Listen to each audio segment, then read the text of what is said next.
नमस्कार. स्वागत तुमचं न्यूज लॉन्चर मराठीमध्ये. मी अशोक वानखडे. 2,40,40,00,000 म्हणजे जो 2.5 कोटी लाडक्या बहिण्यापैकी 92 लाडक्या बहिणी नकोशा झाल्या.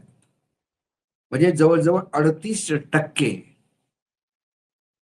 लाडक्या बहिणीची नावं त्यातनं काढली, म्हणजे त्या आता नकोशा झाल्या. आणि त्यानंतर विरोधी पक्षही आक्रमक झाले आणि भाजप अतिशय केविलवाणी राखण करतंय.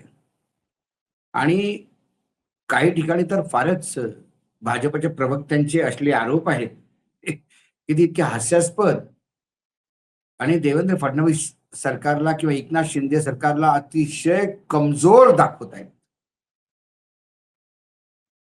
हा जेव्हा वाद सुरू झाला तेव्हा भाजपाने हमला करणं सुरू केलं, हल्ला करणं. वर्षानुवर्ष तुम्ही सत्तेत राहिला, पण गरजू माता भगिनींना कधी फुटी कवडी दिली नाही. याउलट आम्ही दिले तर विरोध करता, ही योजना कधीच बंद होणार नाही. महाराष्ट्राच्या राजकारणात गेम चेंजर ठरलेल्या लाडक्या बहिण्या योजनेवरून राजकीय आरोप व वाद पहिल्यापासूनच सुरू आहेत. मात्र विधानसभा निवडणुकीच्या काळात लाडकी बहिणा योजनेचा लाभ घेणाऱ्या सुमारे 2.5 कोटी बहिणींपैकी तब्बल 92 लाख लाडक्या बहिणींची नावे योजनातून वगळण्यात आली. त्यावरून राजकीय वातावरण तापलं. केवळ निवडणुकीच्या काळात महिलांना आमिष दाखवून मतं मिळवण्याचा भाजपाचा हा डाव होता, अशी टीका टिप्पणी विरोध करत असतील तर ते साहजिकच आहे. कारण निवडणुकीच्या वेळी सरकारने लाडक्या बहिणीची पडताळणी न करता पैसे दिले. आता पडताळणीचे कारण दिले जात असल्याचेही विरोधकांनी म्हटलं आहे. त्यावेळेला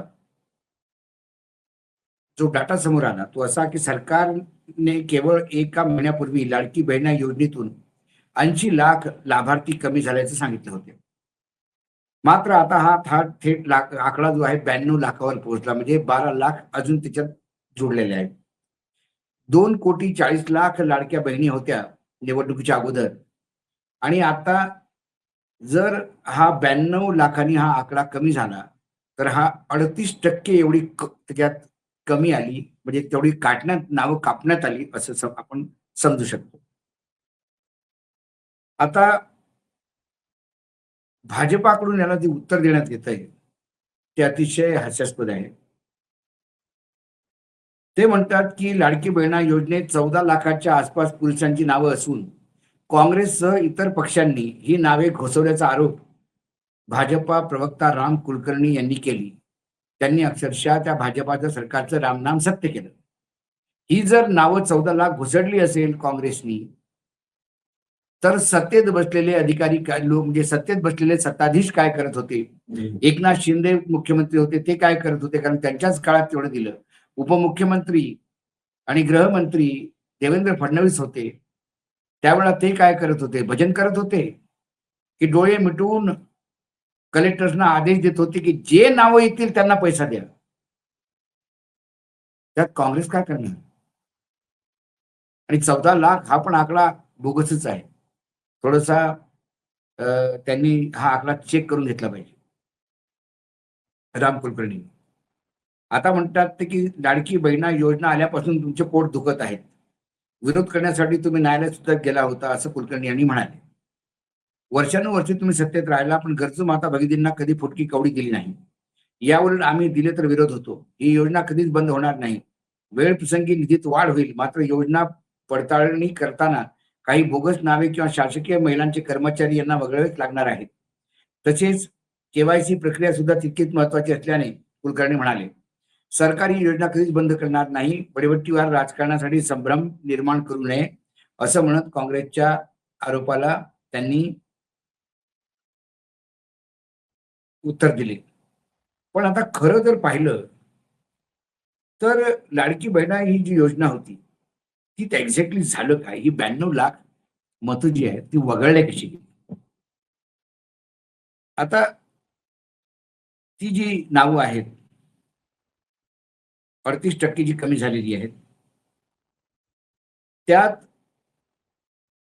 केवायसी न करणे, तांत्रिक अडचणीमुळे नव्हे तर उत्पन्नाची मर्यादा ओलांडणे बरेच कारण आहेत.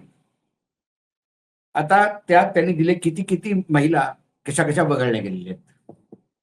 केवायसी अपूर्ण. सरकारने केवायसी प्रक्रिया पूर्ण करण्यासाठी सुमारे 8 महिन्याचा अवधी दिला होता. मात्र मुदतीत ही प्रक्रिया पूर्ण न करू शकल्याने 50 ते 55 लाख महिला यादीतून गायब आहेत. वार्षिक उत्पन्न. योजना नियमापेक्षा जास्त वार्षिक कौटुंबिक उत्पन्न असणाऱ्या 12 लाख महिलांचे अर्ज फेटाळण्यात आले. तपासणीत 12 लाख महिला या प्राप्तिकर भारत असल्याचं आढळून आले. त्यांचे वार्षिक उत्पन्न 2.5 लाखापेक्षा जास्त आहे. ठीक आहे. वयोमर्यादा ओलांडली. 65 पेक्षा जास्त वय असलेल्या 4.5 लाखहून अधिक महिलांना या योजनेतून वगळण्यात आलेले आहे. इतर योजनेचा फायदा. 5 लाख महिला अशा आहेत ज्या शेतकरी योजनेच्या नमो शेतकरी योजनेचा लाभ घेत असल्यामुळे त्यांना या योजनेचा लाभ मिळत नाही. कॅगने पण आणि याच्यात जो पुरुषचा जो फॅक्टर आहे तो फक्त 14,000 आहे. कुलकर्णींनी 2 शून्य वाढवले, त्याच्यात 14 लाख केलं, तर फक्त 14,000 पुरुष आहेत. त्यात त्यांनी एनरोल करून नाव घेऊन आपले पैसे काढले. आता कॅगने शुक्रवारी एक अहवाल प्रसिद्ध केला. सगळा प्रॉब्लेम त्या कॅगच्या अहवालानंतर झाला. आणि कॅगने सांगितलं की लाडकी बहिणा योजनेवर होणाऱ्या प्रचंड खर्चामुळे महाराष्ट्राच्या आर्थिक परिस्थितीवर फार मोठा ताण येऊ शकतो असा इशारा दिला. योजनेअंतर्गत करण्यात आलेल्या 3,542 कोटी रुपयाच्या खर्चाचे कुठलेही ठोस समर्थन करता येणार नाही असे कॅगने सांगितले. महिला कल्याणासाठी राज्याचा होणारा खर्च 2023-24 मध्ये 261 करोड 78 लाख होते.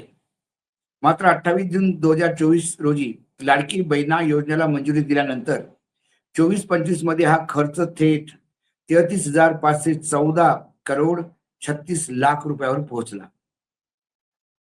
आता यात काही गोष्टी कॅगने सांगितल्या आणि कॅगचं जर आपण नीट पाहिलं तर काही गोष्टी समोर दिसून येतात. त्या म्हणजे चुकीच्या लाभार्थ्यांना आतापर्यंत 14,000 कोटीची उधळण झालेली आहे. या सरकारी कर्मचाऱ्यांच्या कुटुंबातील 4,42,000 सदस्य आहेत. जी इंडियन एक्सप्रेसची स्टोरी आहे त्यात 29,000 पुरुष सांगितलेले आहेत. थेट सरकारी कर्मचारी 8,000 आहेत. कॅगच्या अहवालात योजलेल्या खर्चापेक्षा 3,541 कोटी रुपयाचा अतिरिक्त खर्च झाल्याचं सांगितण्यात आले आहे. या योजनेला 2024 जून मध्ये ही योजना जाहीर झाली आणि ऑगस्ट मध्ये 2 हप्ते देण्यात आले. त्यानंतर लगेच विधानसभा निवडणूक झाली. याचा निवडणुकीनंतर सत्तेत आलेल्या माहितीनं योजना महिन्याला 1,500 वरून 2,000 करायचं आश्वासन दिलं होतं. ते पण आश्वासन त्याने पाळलं नाही. आता आपण मुख्य गोष्टीकडे येऊया. कुठलीही योजना जेव्हा सरकार तयार करते तेव्हा त्या योजनेचे लाभार्थी कोण असावे यांच्याबद्दल बऱ्याचशा गोष्टीचं निराकरण असतं. असं ब्लँकेट होत नसतं. कोणी बाईला अप्लिकेशन केलं की द्या, नाही. ती 65 वर्षापेक्षा नंतर तुम्ही आता जे तुम्ही लोकांनी लिस्ट मधनं लोक वगळले त्या काहीतरी कारणामुळेच वगळले ना. केवायसी, मग पैसे देताना सांगायला पाहिजे होतं की पहिले केवायसी करा मग पैसे मिळतील. त्यावेळेला निवडणूक जिंकायची होती. त्यावेळेला सगळ्याच बायांना वाटत होतं सरकारी कर्मचारी असल्या तरी, इन्कम टॅक्स भरत असल्या तरी, अरे बाबा आपल्याला मिळणार आहे पैसे, म्हणून सगळ्यांनीच पैसे घेतले आणि कलेक्टरनी सगळ्यांना पैसे, कारण कलेक्टरकडे सुद्धा एसओपी नव्हताच. स्टँडर्ड ऑपरेटिंग जो सिस्टम असतो, कसं ऑपरेशन स्टँडर्ड कसं त्याचं आहे, कोणाकोणाला द्यायचे कोणाला नाही द्यायचे, कोण याचे लाभार्थी आहेत, त्यांच्याकडे काहीही तसं नव्हतं. फक्त लाडकी योजना 1,500 बायांना द्या, देऊन टाका. आणि मग जिंकून आल्यावर आता एवढा पैसा कसा देणार ही अंगभर झाली. आम्ही निवडून जिंकून आलो तर 2,000 करू असं त्यांनी सांगितलं होतं. आता ते 2,000 कधी करू 100% कधी करू हे सांगत नाही. आता एवढ्या लोकांना देताना मग त्यांनी standard operating procedure SOP device केला की 65 वर्षापेक्षा कुठल्याही महिलेला जास्त येणार नाही. जी इन्कम टॅक्स भरते तिला मिळणार नाही. कमी अल्प इन्कम असलेल्या मिळणार. कोणी दुसरा अजून लाभार्थी योजनेचा लाभ घेत असेल तर त्यांना हा लाभ मिळणार नाही. आणि मग या योजनेखाली तुम्ही ती नावं काढली आणि त्यावेळेला अंदाधुंद पैसे वाटले कारण निवडणूक जिंकून यायचं होतं. तुमच्या मनात खोट होती. ही मतं तुम्ही विकत घेतली असा जर आरोप लावला. एक कुलकर्णी मूर्खासारखे बोलतायत, की तुमच्या पोटात दुखतं. पोटात कोणाच्या दुखत नाही. कारण एक कुलकर्णी स्वतःच्या घरनं पैसे आणत नाही. ते टॅक्स पेयरचे खर्च पैसे आहेत. महाराष्ट्रात रोड नाही आहेत लोकांना. पहा कसे गड्डे पडलेत रोडवर. स्कूलमध्ये गळतंय सगळीकडे. याच महाराष्ट्रात लाईट नाही 4 दिवसापासून आणि त्या हॉस्पिटलमध्ये अक्षरशः मोबाईल लाईटवर मोबाईलच्या याच्यावर लाईटवर डिलिव्हरी करण्यात आली हॉस्पिटलमध्ये. ही स्थिती आहे महाराष्ट्राची लाजिरवाणी. आणि तुम्ही 3,000 पेक्षा जास्तची उधळणपट्टी केली. ज्या एक्स्ट्रा लोकांना तुम्ही दिल्या, ज्या लाभार्थीचे लायक नव्हते तरी त्यांना दिला, त्याचा पैसा कोण देणार? कुलकर्णी किंवा देवेंद्र फडणवीस किंवा एकनाथ शिंदे किंवा सुनेत्रा पवारजी देणार का? हा सगळा पैसा जो आहे तो जनतेचा आहे. त्यावेळेला तुम्ही वाटला. आता तुम्हाला वाटतं की लाडक्या बहिण्या नकोशा कोणच्या, आपल्या लाडक्या कुठल्या, ह्या तुम्ही ठरवण्यात येतं.